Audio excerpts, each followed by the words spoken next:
दूसरा बाब, पूरब मशरिक से आने वाले मुलाकाती। जब यीशु हेरोदीस बादशाह के जमाने में यहूदिया के बैतलहम में पैदा हुआ, तो देखो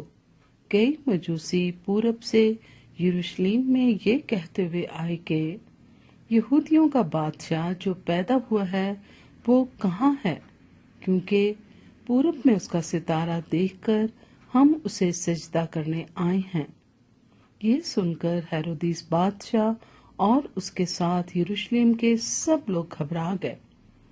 और उसने कौम के सब सरदार काहिनों और फकीहों को जमा करके उनसे पूछा कि मसीह की पैदाइश कहाँ होनी चाहिए। उन्होंने उससे कहा, यहूदिया के बैतलहम में, क्योंकि नबी के मार्फत यूं लिखा गया है कि ए बैतलहम यहूदा के इलाके, तो यहूदा के हाकिमों में हर किस सबसे छोटा नहीं, क्योंकि तुझ में से एक सरदार निकलेगा जो मेरी उम्मत इस्राएल की गलाबानी करेगा। इस पर हेरोदिस ने मजूसियों को चुपके से बुलाकर उनसे तहकीक की कि वो सितारा किस वक्त दिखाई दिया था, और ये कहकर उन्हें बैतलहम को भेजा कि जाकर उस बच्चे की बाबत ठीक ठीक दरियाफ्त करो, और जब वो मिले तो मुझे खबर दो ताकि मैं भी आकर उसे सजदा करूं। वो बादशाह की बात सुनकर रवाना हुए, और देखो जो सितारा उन्होंने पूरब में देखा था वो उनके आगे आगे चला, यहाँ तक कि उस जगह के ऊपर जाकर ठहर गया जहाँ वो बच्चा था। वो सितारे को देखकर निहायत खुश हुए, और उस घर में पहुंचकर बच्चे को उसकी माँ मरियम के पास देखा,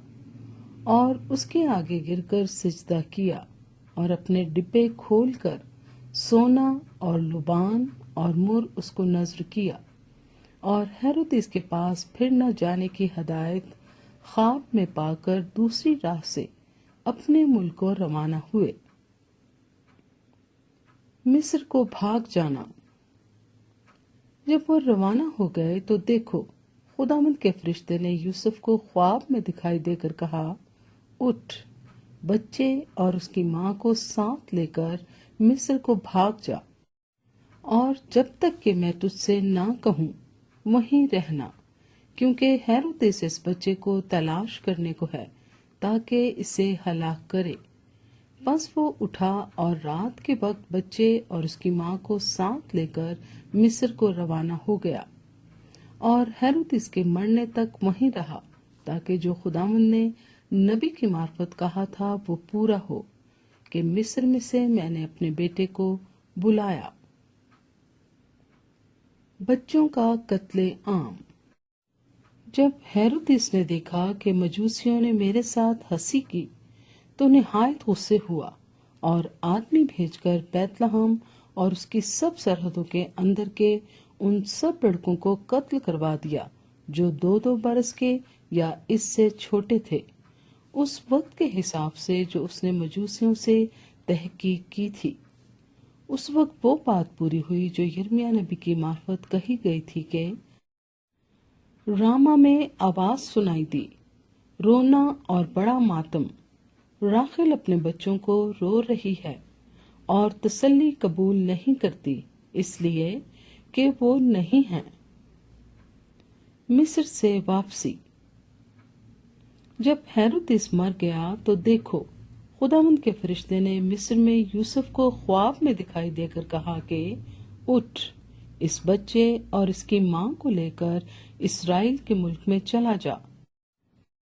क्योंकि जो बच्चे की जान के ख्वाह थे वो मर गए। बस वो उठा और बच्चे और उसकी माँ को साथ लेकर इस्राएल के मुल्क में आ गया। मगर जब सुना कि इरखलाउस अपने बाप हेरोदिस की जगह यहूदिया में बादशाही करता है तो वहां जाने से डरा, और ख्वाब में हदायत पाकर गलील के इलाके को रवाना हो गया, और नासरत नाम एक शहर में जा बसा ताकि जो नबियों की मार्फत कहा गया था वो पूरा होके वो नासरी कहलाएगा।